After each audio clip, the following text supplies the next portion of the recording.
A paz do Senhor a todos os irmãos, graças a Deus. É bom estar neste lugar, louvando e bendizendo ao Senhor. A nossa alma se alegra e fica abençoada, e também o nosso coração, o nosso espírito, ele é revitalizado dentro de nós, graças a Deus. Até as nossas forças físicas também ficam melhoradas quando nós louvamos ao Senhor. Nesta tarde, nós vamos meditar um pouco sobre algumas expressões que estão na Bíblia do passado e também relacionadas com o futuro, sobre quando Deus desce. Quando Deus desce. Em Isaías 64, eu vou pedir para projetar lá o PowerPoint, vamos seguindo. O profeta Isaías, ele, no capítulo 64, ele diz uma coisa muito interessante. E diz assim: ó, se fendesses os céus e descesses, se os montes se escoassem diante da tua face, como quando o fogo inflama a lenha e faz ferver as águas, para fazeres notório o teu nome aos teus adversários, assim as nações tremessem da tua presença. Quando fazias coisas terríveis que não esperávamos, descias e os montes se escoavam diante da tua face. Meus irmãos, aqui está falando, ó, se fendesse o céu e descesses. E aqui, mais adiante, diz, quando fazias coisas terríveis que não esperávamos, descias e os montes se escoavam diante da tua face. Quando Deus desce, sempre alguma coisa acontece. Sempre alguma coisa acontece. E a Bíblia fala de vários episódios em que Deus, umas vezes diz, desçamos, outras vezes diz, desci, e outras vezes a Bíblia diz que vai descer, não é? E que coisas vão acontecer. Coisas aconteceram e vão acontecer. Portanto, quando Deus desce, nós podemos ter uma das primeiras menções a esta palavra e este acontecimento que Deus desceu, lá em Gênesis capítulo 11, e diz assim este texto: e era toda a terra de uma mesma língua e de uma mesma fala. E aconteceu que, partindo eles do Oriente, acharam um vale na terra de Sinear e habitaram ali. E disseram uns aos outros: eia, façamos tijolos, queimemo-los bem. E foi-lhes o tijolo por pedra e o betume por cal. E disseram: ei, edifiquemos nós uma cidade e uma torre, cujo cume toque nos céus, e façamos-nos um nome, para que não sejamos espalhados sobre a face de toda a terra. Então desceu o Senhor para ver a cidade e a torre que os filhos dos homens edificavam. E disse: eis que o povo é um, e todos têm uma mesma língua, e isto é o que começam a fazer. E agora não haverá restrição para tudo o que eles intentarem fazer. Versículo 7 diz: eia, desçamos e confundamos ali a sua língua, para que não entenda um a língua do outro. E assim o Senhor os espalhou dali sobre a face de toda a terra, e cessaram de edificar a cidade. Então, nós temos aqui este primeiro relato, depois da criação do homem, de todas as coisas, e depois também do homem ter caído no pecado. Nós vemos que o homem se desviou de Deus e começou a ter os seus próprios intentos, os seus projetos, os seus objetivos. Mas Deus não deixou de intervir sempre no tempo certo, no momento certo. E aqui, depois do dilúvio, começaram com um projeto que parece que intentavam contrariar os planos de Deus e estabelecer o seu próprio plano, o seu objetivo próprio. E vemos que quando, a determinado momento, a Bíblia nos diz: então desceu o Senhor para ver a cidade, a torre e que os filhos dos homens edificavam. Deus desceu para ver e depois desceu para intervir. Glória a Deus. E essa intervenção fez que os homens se espalhassem então pela terra, como tinha sido dito após o dilúvio, que deviam encher a terra, que deviam povoar a terra. E não ficar num lugar só, mas deviam encher a terra. Então, Deus desceu para intervir numa situação para que os seus propósitos fossem alcançados. E para intervir em propósitos humanos fora da vontade de Deus. Na verdade, nós temos hoje uma mentalidade na Terra que tem o objetivo de juntar a humanidade outra vez num mesmo propósito, e assim um dos símbolos que está estabelecido é a Torre de Babel. A Torre de Babel incompleta, que possivelmente eles querem completar, mas que, se Deus interviu no passado, irá intervir no futuro também. Quando esse objetivo tiver no seu apogeu, no momento certo, Deus irá intervir. Passamos um pouco adiante. Ok. Outra situação. Disse mais o Senhor: porquanto o clamor de Sodoma e Gomorra se tem multiplicado, e porquanto o seu pecado se tem agravado muito, descerei agora e verei se com efeito têm praticado segundo o seu clamor, que é vindo até mim, e se não, sabê-lo-ei. Então, mais uma vez, Deus está falando com Abraão, homem escolhido de Deus, que não optou por se aproximar deste lugar, Sodoma e Gomorra, mas sim o seu sobrinho Ló. E ele estendeu as suas tendas e foi até esse lugar, e parece que morava mesmo já lá dentro de Sodoma. E procurava de alguma maneira exercer a sua influência nesta cidade, mas parece que em vão. Em vão. Então, Deus desceu por duas razões. Primeiro, para visitar Abraão, para cumprir uma promessa que lhe tinha feito havia quase 25 anos atrás. E que aquele homem tinha sido fiel, tinha perseverado, tinha mantido a sua fé. E agora Deus vinha comunicar que ele teria essa promessa cumprida no ano seguinte. Mas também veio para ver, segundo o clamor que era levantado de Sodoma, da perversidade que havia naquela cidade, do pecado que se tinha agravado muito naquela cidade de Gomorra, de Sodoma e Gomorra, duas cidades neste caso. E outra vez está: descerei agora e verei se com efeito têm praticado segundo o seu clamor. Mais uma vez, Deus desceu para intervir numa situação negativa, para ver a situação e o que se passava na cidade de Sodoma e Gomorra, ou nas cidades de Sodoma e Gomorra. E o que encontrou foi demasiado desagradável, que levou a uma atuação que pôs termo àquela civilização destas duas cidades que muito desagradavam ao Senhor. Os irmãos estão cá? Estão ouvindo? Ok. Muito bem. Então Deus desceu, e quando Deus desce, alguma coisa acontece, ou para bem ou para mal. Neste caso, Ele desceu por duas, uma para bem e outra para mal. Para Abraão veio sorriso, veio Isaac, veio sorriso para os lábios de Sara, veio sorriso para a casa de Abraão. Mas veio tristeza e ruína para as cidades de Sodoma e de Gomorra.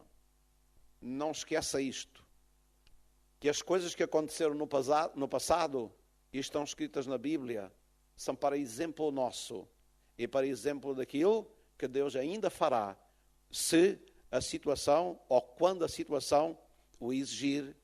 Deus fará outra vez e Deus descerá. Pode passar adiante.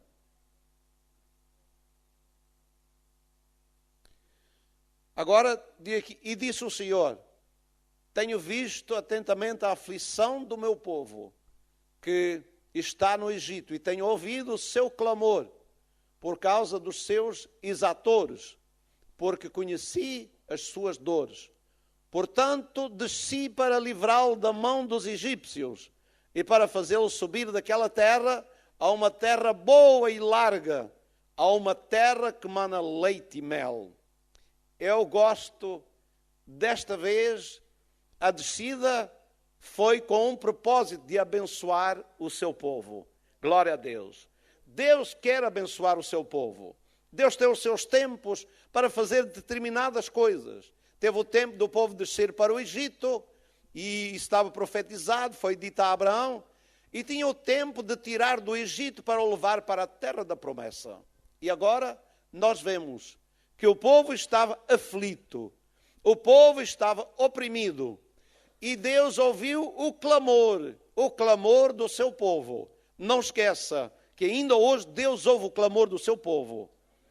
Deus hoje ainda responde às orações. Quando nós andamos oprimidos, quando nós andamos com situações difíceis, quando a igreja é perseguida ou oprimida, Deus ainda ouve o clamor do seu povo. Nós temos exemplos disso ao longo da história bíblica e ao longo da história da igreja. Então, como o povo começou a clamar debaixo da escravidão, porque os exatores estavam realmente exigindo muito e maltratando o povo de Israel lá no Egito. E possivelmente Deus até permitiu isso, para eles se sentirem incomodados no meio daquela sociedade egípcia idólatra e também uma sociedade ocultista. Portanto, certamente permitiu que houvesse aperto para que eles clamassem. E é uma coisa interessante, que Deus, muitas vezes, ou a grande parte das vezes, desce e intervém quando o clamor sobe ao céu. Quando o clamor sobe ao céu, se a terra silenciar em relação ao céu, o céu silenciará em relação à terra também.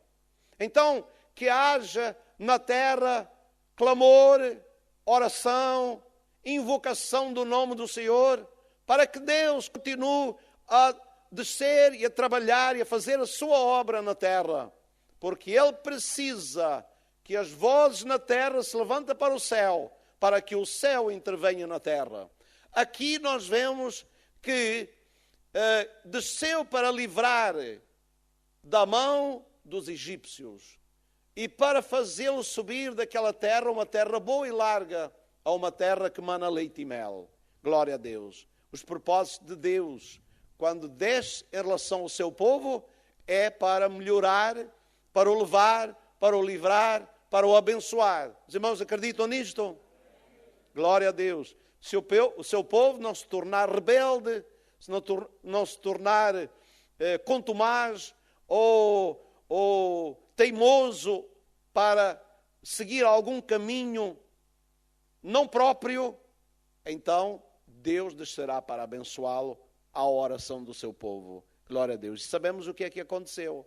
Como saíram do Egito, como Deus os livrou, como Deus fez maravilhas e os conduziu e os introduziu numa terra boa e larga, onde havia abundância de tudo. Glória a Deus. Podemos passar um pouco adiante. O tempo não perdoa. Mais adiante, depois de terem saído do Egito, passaram o Mar Vermelho e foram até ao Monte do Sinai, Horeb, Monte do Sinai. E diz que ali Deus, mais uma vez, desce agora para dar a lei, um código de conduta espiritual, civil, para que eles tivessem ou fossem uma sociedade diferente das outras sociedades, especialmente de onde tinham saído. Tivessem princípios, tivessem orientações e, acima de tudo, temessem a Deus e o colocassem no centro da sua vida espiritual, política e social. E diz, descendo o Senhor sobre o monte Sinai, sobre o cume do monte, chamou o Senhor a Moisés ao cume do monte, e Moisés subiu. E o que trouxe de lá foi as tábuas da lei, os 10 mandamentos, para poder ensinar e ser os princípios de orientação da vida da nação de Israel. Glória seja dada ao nome do Senhor. Aqui foi algo bom, algo que era absolutamente necessário para a vida do seu povo, para saberem qual era a vontade de Deus. E assim foi um momento que Deus desceu também. Mais adiante podemos passar. Agora aqui, nós não diz exatamente que desceu, mas diz que estava no mundo. E se estava no mundo e alguém que não era do mundo, teve que descer. Amém? Então compreendemos que é assim. Estava no mundo. E quem é que estava no mundo? Vamos pensar no que diz atrás nestes versículos ou neste texto. O que diz logo atrás. No princípio era o Verbo. O Verbo estava com Deus. E o Verbo era Deus. Ele estava no princípio com Deus. E todas as coisas foram feitas por Ele. E sem Ele, nada do que foi feito se fez. Muito bem. Então, se Ele era Deus, estava com Deus, era o Verbo Criador e que tudo foi feito por Ele. Agora diz, estava no mundo. O mundo foi feito por Ele e o mundo não o conheceu. Tem que ser um ser humano. Tem que ser alguém que desceu. Tem que ser alguém que veio aqui.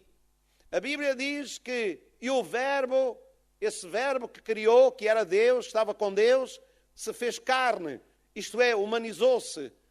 E vimos a sua glória, como a glória do unigênito do Pai, cheio de graça e de verdade.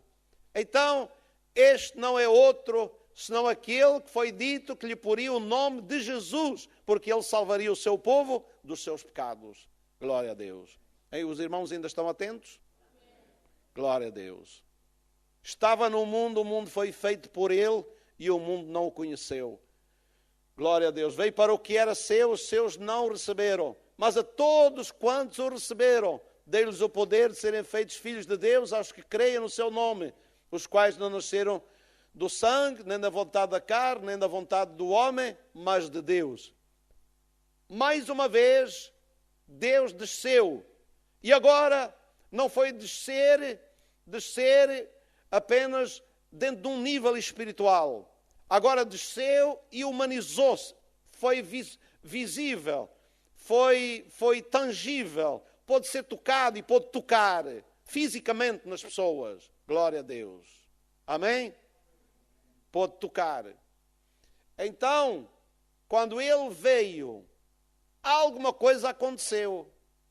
E aconteceram coisas grandes e gloriosas com a vinda do Filho de Deus, o Senhor Jesus Cristo. Coisas gloriosas. No início do seu ministério, Jesus disse, vereis o céu aberto e os anjos de Deus subirem e descerem sobre o Filho do Homem. Na verdade, o ministério de Jesus, a vinda de Jesus e o seu ministério foi algo fantástico, glorioso, impressionante, grandioso que aconteceu na terra.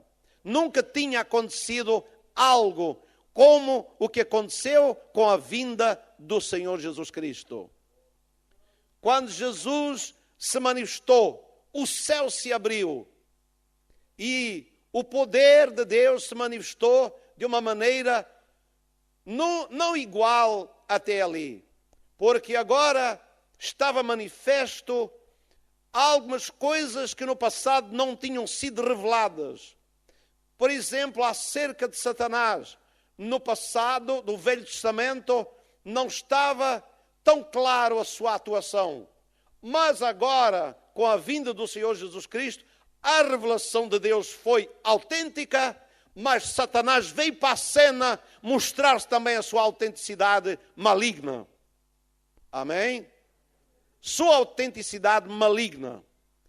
A primeira confrontação no ministério de Jesus foi com um ser chamado o Diabo e Satanás. Todos sabemos disso, não é verdade? Que ele foi para o deserto. E a partir dali, com a vitória, com a confrontação que o deixou derrotado, Jesus iniciou o seu ministério, expulsando demónios, coisa que no passado isso não acontecia. As pessoas viviam aflitas e oprimidas. As doenças eram curadas, os pecados eram perdoados, doenças curadas, pessoas libertas, os mortos ressuscitavam, os coxos, aleijados eram totalmente restabelecidos. E foi um movimento que veio a Israel, uma visitação de Deus poderosa, nunca visto antes.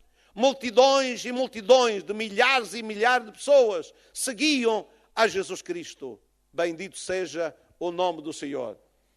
No entanto, o seu ministério foi curto aqui na terra. Há cerca de 3 anos e meio apenas foi o ministério de Jesus Cristo aqui na terra. Mas influenciou milhares de pessoas em 3 anos e meio. Com muitas lutas, com muita oposição, com muitas ciladas, com muitas artimanhas do inimigo, usando pessoas para virem até ele, para atrapalhar o seu ministério. Mas ele manifestou a sua glória. Bendito seja o nome do Senhor. A glória de Deus foi vista na terra como nunca antes tinha sido vista. Mas ele não veio só com um propósito de manifestar a glória de Deus. Não veio só com um propósito de libertar as pessoas de agentes espirituais malignos.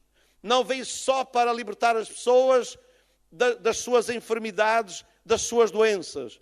Não veio só para manifestar o poder de Deus, mas veio para trazer uma solução que era absolutamente necessária para que nós pudéssemos sair de um nível de escravidão do pecado para um nível de vitória e liberdade sobre o pecado. Bendito seja o nome do Senhor. E por isso a sua vinda, o objetivo da sua vinda, o objetivo da sua descida agora, foi para realizar uma salvação plena e eterna e para sempre, para o ser humano.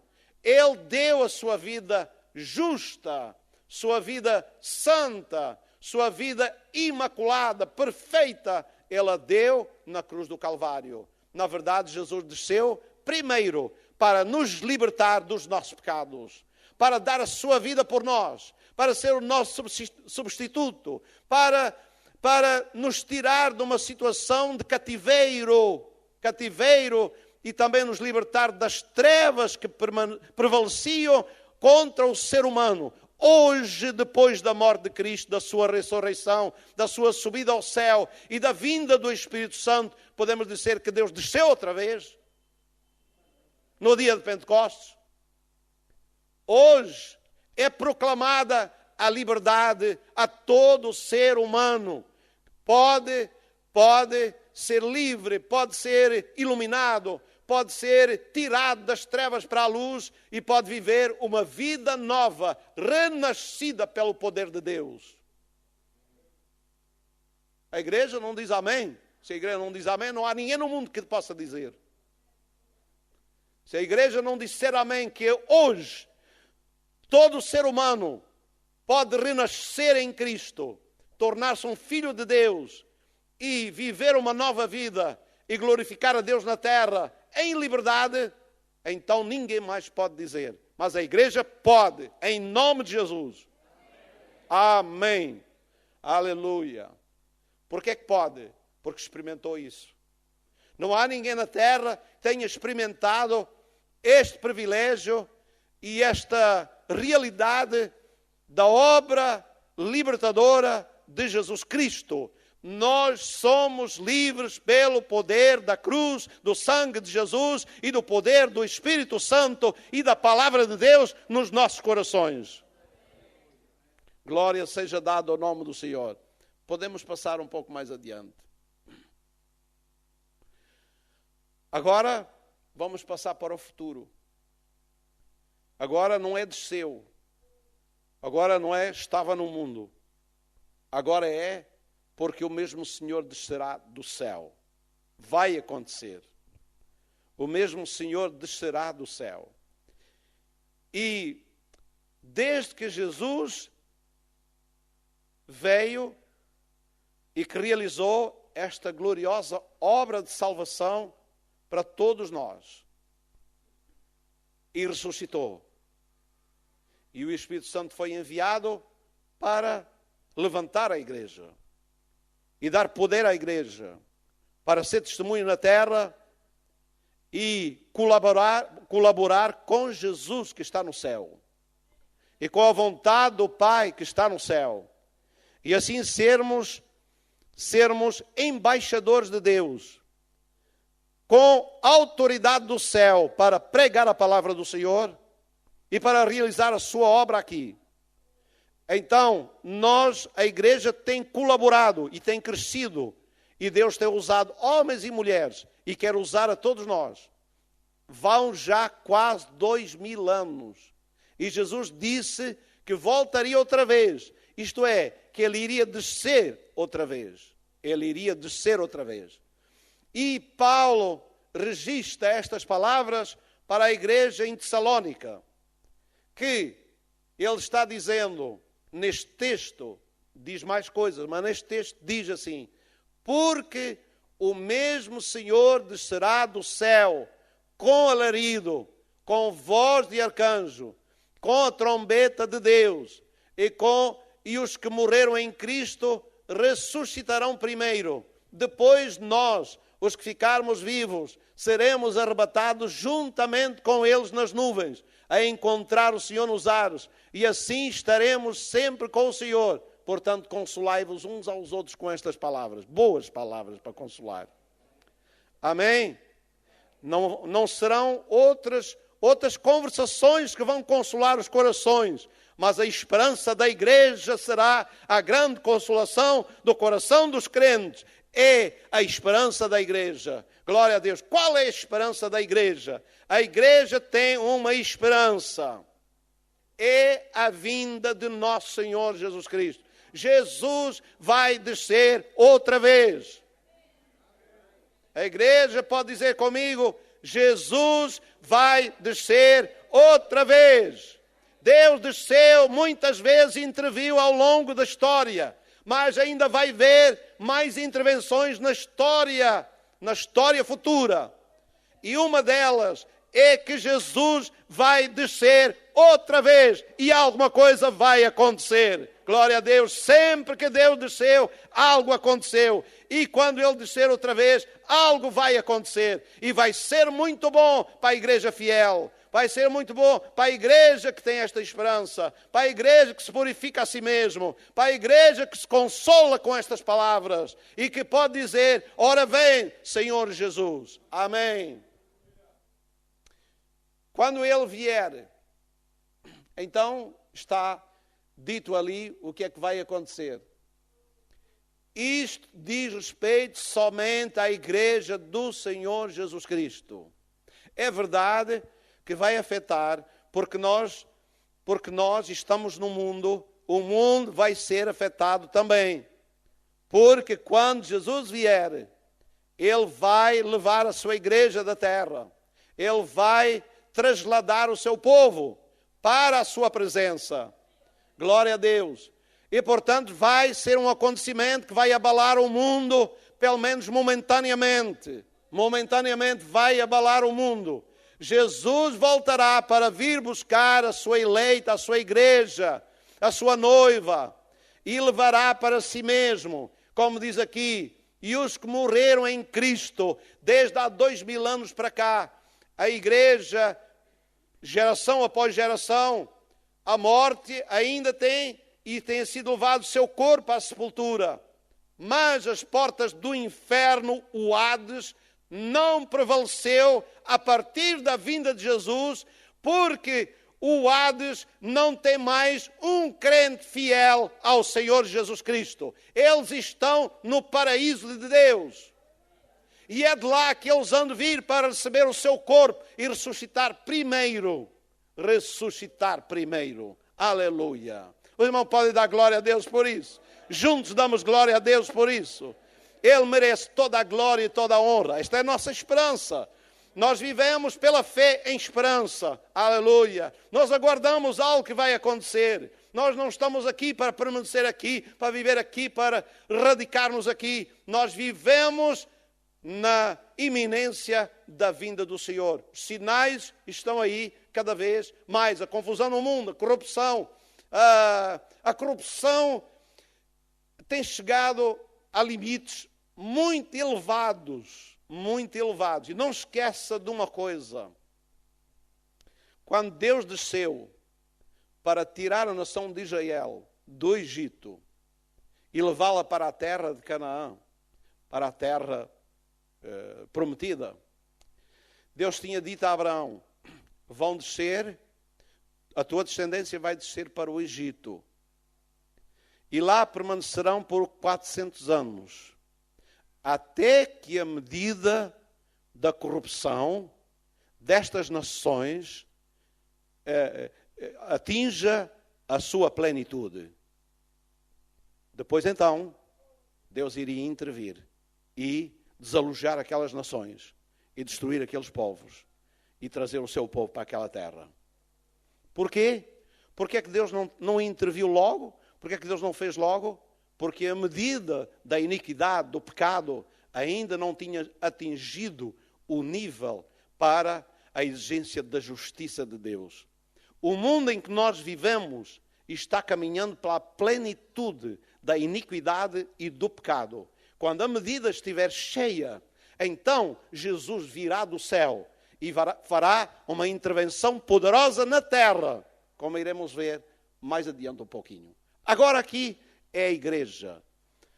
Chegará o momento em que a igreja vai ser levada à terra. E eu quero estar lá. E o irmão com certeza quer também. Posso ouvir amém? Aleluia. Nós queremos estar lá. Porque a nossa consolação não está aqui na terra. Tenha muito dinheiro, tenha muitas casas, tenha uma família de nome aqui na terra. Tenha o que tiver. Na terra vai ter aflições. Na terra vai ter confrontações. Na terra tem que fechar as tuas portas à chave. Na terra tem que ter guarda-costas. Na terra tem que ter defesas. Na terra você tem que estar vigilante e alerta, porque senão de um momento para o outro fica sem nada. E até pode morrer. E até pode morrer. Alguns, descansados na sua casa, de um momento para o outro, entram pela sua casa e morrem ali. Sim, morrem de um momento para o outro. Sem esperar. Não é? Sem esperar isso. Então na terra não há descanso, na terra não há segurança, na terra não há paz. Na terra, a terra não é o nosso lar. Nós estamos aqui de passagem.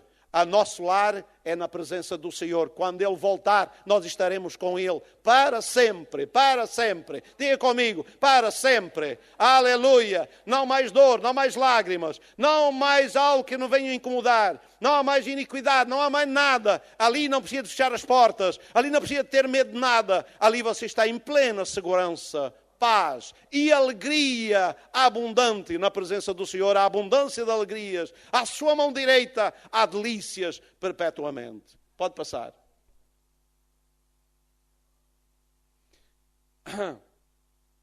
Depois da igreja subir, virá um tempo de aflição. Virá um tempo de aflição. E aflição tal, diz a Bíblia, que nunca houve antes sobre a terra. E diz, e logo depois da aflição daqueles dias, o sol escurecerá, a lua não dará a sua luz, e as estrelas cairão do céu, e as potências dos céus serão abaladas. Então aparecerá no céu o sinal do Filho do Homem, e todas as tribos da terra se lamentarão. Sim, vai haver clamor, vai haver lamentação na terra, porque algo muito estranho está a acontecer. Sim, a terra já está demasiado aflita. A terra está demasiado oprimida. A destruição da terra chegou ao máximo. A Bíblia diz, se aqueles dias não fossem abreviados, são breves. Vão ser breves, pode crer. Mas são de uma intensidade tal que a terra ficará quase completamente destruída na sua plenitude. E diz, se os dias não fossem abreviados, nenhuma carne, nenhum ser humano se salvaria. Matar-se-iam todos uns aos outros. Então está a haver a revolta, o ódio que vai haver nesse tempo após o arrebatamento da igreja. Então diz, todas as tribos da terra se lamentarão e então verão vir o Filho do Homem vindo sobre as nuvens do céu com poder e grande glória. Significa grande esplendor. Grande esplendor. E com poder e majestade. Naquele dia, ninguém vai sorrir zombando para ele. Naquele dia, ninguém vai bater com uma cana na sua cabeça. Naquele dia, ninguém porá uma coroa de espinhos sobre ele. Naquele dia ninguém gozará na sua face. Naquele dia ninguém cuspirá no seu rosto, como fizeram da sua primeira vinda. Naquele dia ele virá para fazer juízo e justiça sobre a terra. Glória seja dada ao nome do Senhor. Glorifique a Deus. Ninguém mais cuspirá no seu rosto. Ninguém mais abrirá a sua língua. Naquele dia haverá clamor. Naquele dia entrarão pelas cavernas da terra que estão a ser construídas em todas as partes do mundo. Estão construindo cavernas, cidades subterrâneas para se meterem lá dentro. E esperam alguma coisa que está para acontecer. Vão se meter lá, mas Deus vai tirá-los de lá. Porque todos comparecerão no juízo desse grande dia, na volta de Jesus Cristo, quando Ele vier em glória. Glória seja dada ao nome do Senhor. Pode passar adiante. Destes que nunca quiseram obedecer ao Evangelho de Cristo, quiseram viver no deleite dos seus pecados, quiseram viver a corrupção, se enfronharam nela e nela permaneceram até à morte, ou até à vinda do Senhor Jesus Cristo, numa rebelião declarada contra Ele. Deste profetizou também Enoque, o sétimo depois de Adão, dizendo, eis que é vindo o Senhor, e Ele há de vir, com milhares de seus santos, para fazer juízo contra todos. Juízo contra todos. Todos. Diga comigo a palavra, todos. E condenar de entre todos os ímpios, e condenar dentre eles todos os ímpios. Agora vai fazer juízo a todos, mas vai condenar dentre eles todos os ímpios. Significa que ainda vai haver uma parte que vai permanecer. E isso é o que está profetizado por Jesus no Evangelho de Mateus. Que Ele reunirá uns para a direita e outros para a esquerda. E os ímpios, eles serão lançados na condenação eterna. E os outros permanecerão ainda sobre a terra e entrarão no milénio. Pois é. Então está ali. Fazer juízo contra todos. Fazer juízo não significa condenar. Fazer juízo é ajuizar. Amém? Está percebido o que? Todos vão passar, todos vão ser ajuizados. Mas de entre esses todos que vão ser ajuizados, os ímpios vão ser condenados por todas as suas obras de impiedade que impiamente cometeram e por todas as duras palavras que ímpios pecadores disseram contra ele. Sim. Quando Jesus vier, vai fazer juízo. O juízo não é para condenar todos. É para absolver alguns pela sua conduta e atitude, e para condenar outros por causa da sua conduta e atitude. E assim, Jesus virá para fazer juízo. Pode passar adiante um pouco.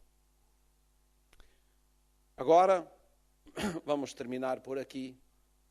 Mas Deus, e estas palavras agora são muito agradáveis. Contém a promessa do juízo, mas diz que é um escape. Diz que há uma oportunidade, que Deus está sendo benevolente, que Deus está sendo gracioso, que Deus está dando uma oportunidade a toda a gente.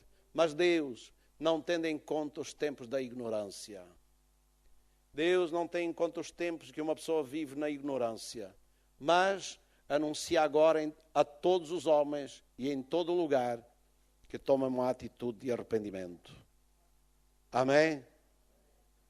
Como escaparemos nós se não atentarmos para uma tão grande salvação que, quando Jesus desceu, consumou em nosso lugar? Como escaparemos nós? E diz, porquanto tem determinado o dia em que com justiça vai julgar o mundo. Sim, vai julgar o mundo. E diz logo assim, por meio do homem que destinou. Há um homem que foi destinado para julgar o mundo, para ser juiz do mundo. Porque ele sabe o que é o mundo. Ele passou pelo mundo. Ele sofreu no mundo.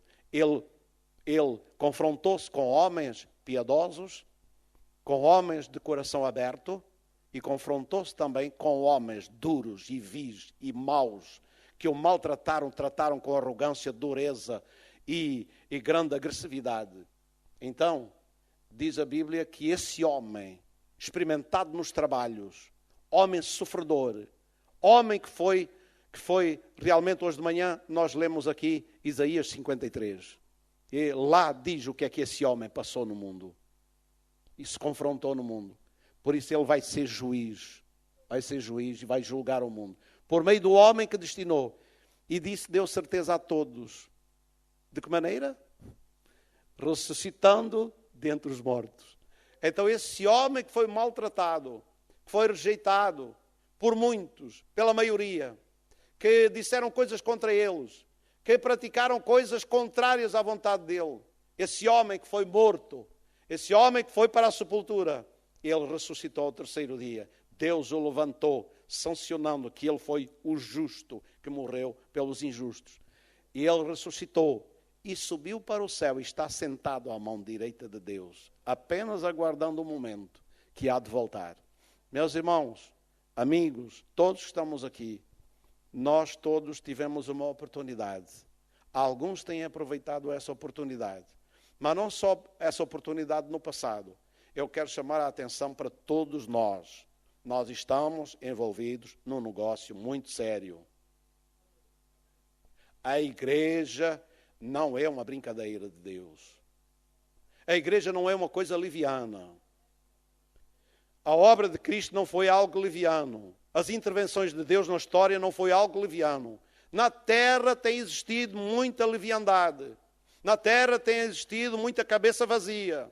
Muito coração vazio, desligado de Deus, vivendo ao seu modo, à sua maneira.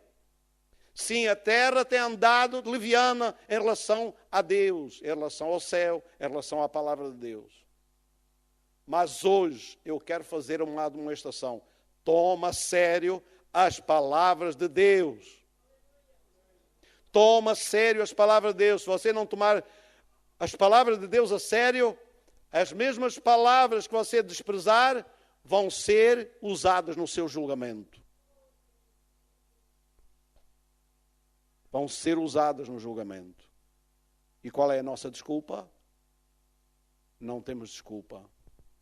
Então, é muito sério este negócio relacionado com Cristo, com a igreja, com a nossa vivência, com o nosso caminhar com Jesus, com o nosso respeito uns pelos outros. Nós somos a menina da vista do nosso Deus. Amém? Deus tem um cuidado especial por nós. Saiba cuidar da sua vida, saiba cuidar do seu relacionamento com os seus irmãos, saiba cuidar do seu relacionamento com Deus. Não afroche, não descure da sua vivência com Deus. Batalhe pela vida, seja sério, seja honesto com Deus. Viva a graça que Deus tem oferecido para todos nós. A liberdade que nós temos em Cristo para viver uma vida que lhe agrada, uma vida santa, uma vida pura. Sim, viva essa liberdade, porque Deus nos deu capacidade para a vivência na liberdade que há em Jesus Cristo. Não é a liberdade leviana, não é a liberdade para a libertinagem, não é a liberdade para fazer o que queremos, mas é a liberdade para servir a Deus, o que não existia antes da vinda do Senhor Jesus Cristo. Mas Ele conquistou essa liberdade para nós. O homem era um escravo do pecado, não podia sair daí, não podia servir a Deus direito, não tinha liberdade para o fazer. Mas com a vinda de Cristo, pelo suprimento do seu sangue, da sua justiça e também da vinda do Espírito Santo, nós podemos viver uma vida vitoriosa de liberdade com Cristo. Quantos é que entendem o que eu estou a dizer e podem dar glória a Deus? Mas não brinque, porque o Espírito Santo se entristece quando alguém se comporta de maneira desonesta. Quando alguém tem atitudes que não agradam a Deus, então saiba que o Espírito Santo se entristece. E quando ele se entristece, você não tem ninguém que o alegre. Da parte de Deus não tem ninguém que o alegre. Então viva de acordo com a palavra do Senhor. Viva uma vida consolada no Senhor. Viva uma vida abençoada. Vamos ficar em pé.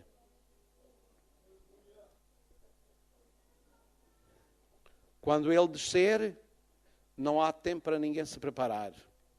Não há tempo para voltar atrás e pôr as coisas em ordem. Não, não. Quando Ele vier, então o que está preparado está e o que não está, não está. O que foi feito, foi feito. Se buscamos a Deus, se endireitamos a nossa vida, se estamos andando com a nossa vida em ordem com Deus, ela estará em ordem com Deus. Se não está, não adianta, porque não vai haver tempo para isso. Vai ser num abrir e fechar de olhos. Amém? Glória a Deus. Levante suas mãos para o céu e ora ao Senhor. Ore, fale com Deus. Fale com Deus, seja honesto com Deus. Fale com Deus, ponha a sua vida em ordem com Deus. Fale com Deus e seja sincero com Deus. Aleluia. E se tiver alguma coisa que precisa pôr em ordem, ponha em ordem. Ponha em ordem. É tempo que Deus está dando. Aleluia. Querido Pai, nós estamos na Tua presença. Nós agradecemos a Tua palavra. Nós agradecemos, Senhor, as Tuas intervenções na história da humanidade.